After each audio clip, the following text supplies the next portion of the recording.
Praise be Jesus Christ and Mary Immaculate. Welcome to this 25th Sunday in Ordinary Time. We're going to read from the Gospel of Mark, chapter 9, verses 30 to 37. All the passages from the Gospel of Mark that we've been reading these past Sundays seem to have a common theme.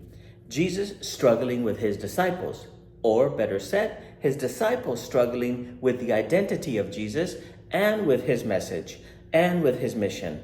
They are unwilling to understand who he is and what his mission is about. They seem stuck on the idea that Jesus, the Messiah, needs to be the Messiah that they expect, needs to be the Messiah that they are looking for, needs to be the Messiah that fits into their plan. In today's gospel, we see Jesus traveling through Galilee, teaching his disciples. Jesus takes the time to explain time and time again in word and deed what kind of Messiah he is. He speaks of himself as the Son of Man, and this title refers to someone who reaches their full potential and enters into the divine condition. In other words, the Son of Man is a person who willingly allows the presence of God to fully engulf them, to fully immerse themselves into God, that everything they say and do comes from this realization that God lives in them. Just think about all of our saints, a Mother Teresa, a John Paul II, and Oscar Romero, whoever the saint, Saint Padre Pio, whoever the saint might be. They're imperfect people who lived totally aware that the divine condition lives in them, that they are truly sons and daughters of God. And every word and every action comes from that awareness. And Jesus is the Son of Man. Jesus, the Son of Man, the Son of God, represents God in his human form. And as the Son of Man, he shows us what it means for a human to live fully in the divine life. So the divine life and the reign of God is not something that comes in the future. It's something that we can start living today. Jesus tells them the Son of Man is going to be delivered into the hands of men.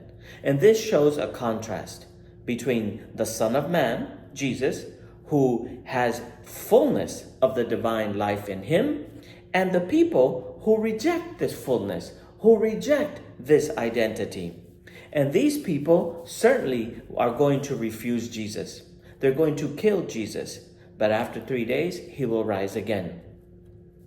This is a serious and clear message, but the disciples don't understand it. And it's not that they don't understand it because they don't hear him. They don't understand him because they exactly hear them, because they know what he just said, but they don't want to understand. Because to understand means they have to change the way they think. To understand means they have to let go of their old ways of seeing and expecting things to be. They have their own ideas about what the Messiah should be. And most likely it's a Messiah that would come with power, and force, with a very nationalistic way of thinking, of making Israel first again. They are afraid to ask Jesus for clarification because they know deep down inside what he means, but they do not want to accept it. When they arrive at Capernaum, Jesus asked them, "What were you arguing about on the way?" But they remain silent because they're guilty. They feel horrible about everything that they were talking along the way because they had been arguing about who among them was going to be the greatest. Their focus was on power and status. And maybe they noticed that Jesus that they're following, that their teacher, maybe they noticed that Jesus is not fitting into their pattern, that Jesus is not fitting into who they expected him to be. So maybe they need to prepare one of themselves to take on this leadership role because Jesus is not fitting into the role. And maybe they're starting to look, well, who else can be one, right? Then Jesus sits down, taking the position of a teacher, and he calls the 12. He tells them, if anyone wants to be first, he must be the last of all and the servant of all. In Jesus' community, there is no room for seeking greatness or being more important than others. The only way to be close to Jesus is to serve others. Then Jesus takes a small child, a servant, someone who is considered least important in his culture, and places the child in the center. In Jesus' time, children were seen as the least significant, but by embracing the child, Jesus identifies with the one who is last, the one who is seen as the servant.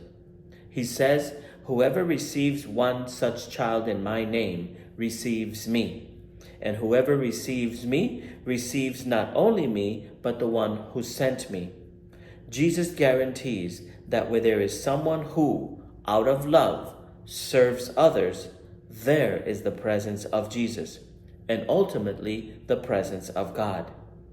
How do you welcome and serve those that in your society are seen as the least among us? Find one way this week to serve someone who may be overlooked or undervalued, someone that is easily ignored. Reach out to them, because in doing so, remember that not only are you welcoming the Christ, you are welcoming the one who sent him.